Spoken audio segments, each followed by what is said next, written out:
നമസ്കാരം. എൻ്റെ പേര് ജിത്ത് എന്നാണ്. ജിത്ത് ജോർജ്. ഇന്ന് ഒത്തിരി സന്തോഷമുള്ള വളരെ പ്രിയപ്പെട്ടൊരു ദിവസമാണ്. ജാനുവരി 21. അജന, മൈ ബെസ്റ്റ് ഫ്രണ്ട്, അവൾ ഞങ്ങളുടെ ഇടയിൽ നിന്ന് പോയിട്ട് ഇന്നൊരു 4 വർഷത്തേക്കാണ്. അജനയും ഞാനും കോളേജിൽ ഞാൻ അവളുടെ ജൂനിയറായിരുന്നു. ഞങ്ങൾ സെയിം ടീമിലായിരുന്നു, ജീസസ് യൂത്തിൻ്റെ മ്യൂസിക് മിനിസ്ട്രി ടീമിൽ. അതുപോലെ കോളേജിൽ ജീസസ് യൂത്തിലുണ്ടായിരുന്നു. അങ്ങനെയാണ് ഞങ്ങൾ പരിചയപ്പെടുന്നതൊക്കെ. അത് കഴിഞ്ഞിട്ട് അജന അവിടെ പഠിപ്പിക്കുന്ന സമയത്ത് ഞാൻ അവിടെ പഠിക്കുമായിരുന്നു, എംഫിൽ ചെയ്യായിരുന്നു. ആ സമയങ്ങളിലൊക്കെ ഒരുമിച്ച് കോളേജിൽ ജീസസ് യൂത്തിൻ്റെ പ്രവർത്തനങ്ങൾക്കും അല്ലാതെ ജേവയുടെ മ്യൂസിക് മിനിസ്ട്രിയുടെ പ്രോഗ്രാമുകളൊക്കെ ആയിട്ട് ഒരുമിച്ച് ഒരു ടീമിലായത് കാരണം അങ്ങനെ ഒരുമിച്ച് ഒത്തിരി ഇടപെടാൻ എനിക്ക് ഭാഗ്യം കിട്ടിയിട്ടുണ്ട്. എനിക്ക് തോന്നുന്നു ഞങ്ങളുടെ പക്ഷേ ഫ്രണ്ട്ഷിപ്പ് കുറച്ചും കൂടെ ആഴപ്പെടുന്ന അവൾക്ക് വയ്യാതായതിനു ശേഷമാണ്. അജനയ്ക്ക് ആദ്യമായിട്ട് ക്യാൻസർ ആണെന്ന് അറിഞ്ഞപ്പോൾ കോളേജിലെ ജീസസ് യൂത്തിന് ഇൻചാർജ് ആയിരുന്ന സാബുച്ചിനും ഞാനും കൂടെ അവളെ കാണാൻ പോയി. അപ്പോൾ അന്ന് ഒരു ക്യാൻസർ ആണെന്ന് അറിയണ ആളിൽ നിന്ന് നമ്മൾ എക്സ്പെക്റ്റ് ചെയ്യുന്നത് ചിലപ്പോൾ കുറേ ചോദ്യങ്ങളായിരിക്കാം, സങ്കടങ്ങളൊക്കെ ആണല്ലോ. ചില ചോദ്യങ്ങളൊക്കെ എക്സ്പെക്റ്റ് ചെയ്താണ് ഞാൻ പോണേ അവളുടെ അടുത്ത വീട്ടിൽ. പക്ഷേ അവളുടെ ഒരൊറ്റ ഉത്തരം എന്നെ അച്ഛനെയൊക്കെ ഭയങ്കരമായിട്ട് ഞെട്ടിച്ചളഞ്ഞു. അപ്പോൾ ഞങ്ങൾ വീട്ടിൽ ചെല്ലുമ്പോൾ വളരെ പുഞ്ചിരിയോട് നിൽക്കുന്ന അച്ഛനെയാണ് ഞാൻ കണ്ടത്. അത് കഴിഞ്ഞിട്ട് എന്നോടും അച്ഛനോടും വീട്ടിലേക്ക് വരാൻ പറഞ്ഞു, അമ്മേനോട് ചായയൊക്കെ തരാൻ പറഞ്ഞു. അമ്മ അപ്പച്ചനും സൈഡിൽ നിന്ന് കരയാനൊക്കെ ഉണ്ടായിരുന്നു. എന്നിട്ട് ഞങ്ങൾ ഒരുമിച്ച് കുറച്ച് നേരം പ്രാർത്ഥിക്കുകയൊക്കെ ചെയ്തു. അപ്പം അജനോട് ചോദിച്ചു, അജന നിനക്ക് എങ്ങനെയാണ് ഇപ്പോഴും ഇങ്ങനെ ചിരിക്കാൻ പറ്റുന്നത്, അല്ലെങ്കിൽ ഈ ഒരു അവസ്ഥ എങ്ങനെയാണ് ഇത്ര ശാന്തമായിട്ട് ഫേസ് ചെയ്യാൻ പറ്റുന്നതെന്ന് വെച്ചപ്പോൾ അവൾ പറഞ്ഞൊരൊറ്റ കാര്യം, എൻ്റെ ഈശോ അറിയാതെ, എൻ്റെ ഈശോ അനുവദിക്കാതെ എൻ്റെ ജീവിതത്തിൽ ഇതുവരെ ഒന്നും സംഭവിച്ചിട്ടില്ല, ഇനി ഒന്നും സംഭവിക്കില്ല എന്നുള്ളതായിരുന്നു. എന്നെ ഉത്തരം അല്ലാണ്ട് എൻ്റെ ഒരു ഫ്രണ്ട് എന്നതിനപ്പുറം അവളിലുള്ള ഈശോയുടെ ബന്ധം ആഴമായിട്ട് മനസ്സിലാക്കുന്ന ഒരു ടൈമായിരുന്നു. അതിനു മുമ്പ് അറിയാം, കോളേജിൽ ഞങ്ങൾ അവളെ കണ്ടില്ലെങ്കിൽ മിക്കപ്പോഴും അവൾ ചാപ്പലിലുണ്ടാവും. കോളേജിൽ ട്രിപ്പിന് വേണ്ടി പോയപ്പോൾ പോലും അവൾ ആദ്യം പോകാൻ വിസമ്മതിച്ചു, കാരണം കുർബാനയ്ക്ക് പോകാൻ പറ്റില്ലല്ലോ എന്നോർത്ത്. പിന്നീട് ഫ്രണ്ട്സൊക്കെ കൂടെ പല സ്ഥലങ്ങളിൽ ചാപ്പലുകളൊക്കെ ഇങ്ങനെ പ്ലാൻ ചെയ്തിട്ടാണ് കുർബാനയ്ക്കൊക്കെ പോയിക്കൊണ്ടിരുന്നത്. സോ അങ്ങനെ വളരെ ഈശോയോടുള്ള ബന്ധത്തിൽ ആഴപ്പെട്ടിരുന്നൊരു കുട്ടിയായിരുന്നു അവൾ. പറയാനുള്ള കുറച്ച് കാര്യങ്ങളൊക്കെ ഞാനും സാബോച്ചനും ചേർന്ന് എഴുതിയ ദിവ്യാനത്തിന് വാനമ്പാടി എന്നുള്ള പുസ്തകത്തിൽ എഴുതിയിട്ടുണ്ട്. പറയാനുള്ള കാര്യങ്ങളാണ് ഇനിയും ഏറെ കാര്യങ്ങൾ. ഞാനിപ്പോൾ പിടിച്ചിരിക്കുന്നത് അവൾ ഓടിച്ചുകൊണ്ടിരുന്ന വെച്ചാൽ സ്കൂട്ടറാണ്. ഞാനിപ്പോൾ നിൽക്കുന്ന ആ സ്കൂട്ടറിലാണ്. കോളേജിൽ അവൾ വന്നുകൊണ്ടിരുന്ന വെച്ചാൽ പഠിപ്പിക്കാൻ തുടങ്ങിയതിന് ശേഷം ഈ സ്കൂട്ടറിലാണ്.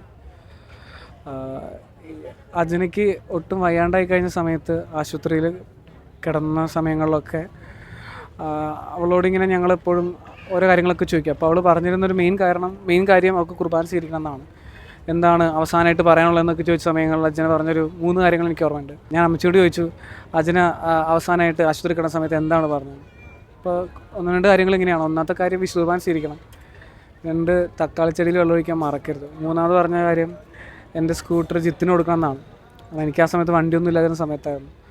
പക്ഷേ ആ സമയത്തൊക്കെ എന്നെ വളരെ സ്നേഹത്തോടെ ചേർത്ത് നിർത്തുകയും വളരെ കാര്യത്തോടെയൊക്കെ ഉപ്പുണ്ടായിരുന്ന എൻ്റെ ഫ്രണ്ടാണ് അജന. ഞാൻ ഒത്തിരി നന്ദിയോട് ഓർക്കുകയാണ്. എസ്പെഷ്യലി ഇപ്പം ഞാൻ ഓടിച്ചുകൊണ്ടിരിക്കുന്ന അവളുടെ വണ്ടിയാണ്. എപ്പോഴും അവൾ കൂടെ ഉള്ള പോലെ തോന്നും.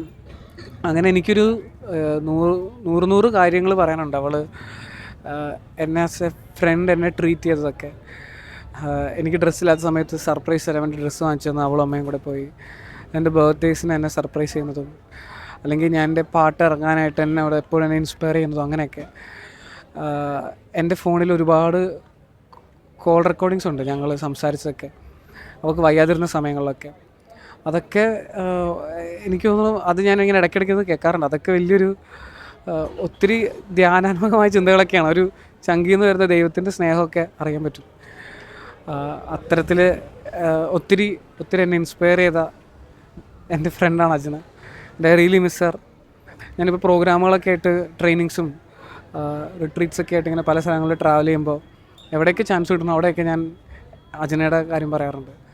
കാരണം it's not just a single thing. ഒരു കുഞ്ഞു കാര്യം മാത്രമല്ല അവളെ പറ്റി, ഒത്തിരി കാര്യങ്ങൾ നമുക്ക് പറയാനുണ്ട്. അവളുടെ വിശുദ്ധി, അല്ലെങ്കിൽ EQ എന്ന് പറയും, ഇമോഷണൽ കോഷ്യൻ്റ്. സ്പിരിച്വൽ കോഷ്യൻ്റ്, അവളുടെ ആത്മീയമായിട്ടുള്ള ആ ഇൻ്റലിജൻസ്, അതെല്ലാം അത്ഭുതകരമാണ്. എനിക്ക് തോന്നുന്നില്ല ഇത് മൊത്തം പറഞ്ഞു തീർക്കാൻ പറ്റുമെന്ന്. Anyway, thank you so much for giving me this chance. And I really miss her and I believe she is watching me from there. Ajana മരിച്ച ശേഷം ഒരു കാര്യം കൂടി പറയണ്ട. അജന മരിച്ചതിന് ശേഷം അത് ജീവിച്ചിരിക്കുന്ന സമയത്ത് ഒത്തിരി കാര്യങ്ങൾ പറയായിരുന്നു. അവിടെ അത് ചെയ്യണം, ഇത് ചെയ്യണം. കാരണം അവളുടെ ഏറ്റവും വലിയ ആഗ്രഹം ലോകം പാടുമ്പോൾ ഈശ്വരനെ കൊടുക്കുക എന്നുള്ളതായിരുന്നു. And I can feel her presence. ചില സമയങ്ങളിൽ ഓരോ സ്ഥലങ്ങളിൽ പ്രോഗ്രാം പോകുമ്പോൾ അല്ലെങ്കിൽ വളരെ ബ്യൂട്ടിഫുള്ളായിട്ട് ചില അത്ഭുതങ്ങൾ നടക്കുന്നതും ആളുകളൊക്കെ ചോദിക്കുക എങ്ങനെയാണ്. I really feel that she is interceding. And ഇപ്പോൾ ഇത് പറയുമ്പോൾ എനിക്ക് ആ ബ്യൂട്ടിഫുൾ സ്മൈലാണ് മനസ്സിലേക്ക് ഓർമ്മ വരുന്നത്. എത്ര വേദന ഉണ്ടെങ്കിലും ഒരു പുഞ്ചിരിയോടെയാണ് അവൾ എപ്പോഴും വീട്ടിലേക്ക് വിളിക്കാറുള്ളൂ. അവൾക്ക് നാക്കില്ലായിരുന്നു ഇൻ ദ സെൻസ് നാക്കുള്ളിലേക്ക് സ്റ്റിച്ച് ചെയ്തേക്കായിരുന്നു ഓപ്പറേഷൻസിന് ശേഷം. പിന്നെ വായിൽ ട്യൂമർ ആയതാണ് ഭക്ഷണം കഴിക്കാനും പറ്റില്ലായിരുന്നു, ടേസ്റ്റ് ഇല്ലായിരുന്നു. പക്ഷെ അവൾ വീട്ടിൽ ചെല്ലുമ്പോൾ ഞങ്ങൾക്ക് വേണ്ടി കേക്കും സ്നാക്സൊക്കെ പ്രിപ്പയർ ചെയ്ത് വെക്കും. എനിക്കറിയില്ല, ഇപ്പം പെട്ടെന്ന് ചോദിച്ചപ്പോൾ എനിക്ക് ഇതൊക്കെയാണ് എൻ്റെ മനസ്സിലേക്ക് വരുന്നത്. Thank you so much Ajana. ഏറ്റവും അവസാനത്തെ സമയങ്ങളിൽ പോലും ഈശോയെ പോലെ തനിക്കുള്ളതെല്ലാം കൊടുത്തവളാണ് my best friend Ajana George. And she is still with us. Thank U.